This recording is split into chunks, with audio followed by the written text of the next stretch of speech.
Hi guys, magandang hapon po. At ito, salamat ako sa Panginoon dahil may kunting biyaya naman na binigay sa akin. So, salamat guys. Salamat Lord, at medyo maganda naman yung nilalabasan ng aking mais. Iyan. So, papasalamat tayo sa Panginoon. Ayan. Salamat din sa mga naghakot. Salamat guys.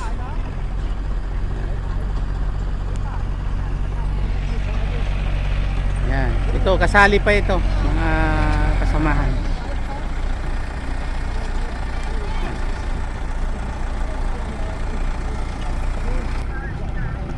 Basta yung ano, maiiwan is... Bakit ikubukan? Ha? Han, ito, Han. Mungalay na tan. Ibatim. Kaya ka na. Ang kano takot wa. Ha? Nakadua na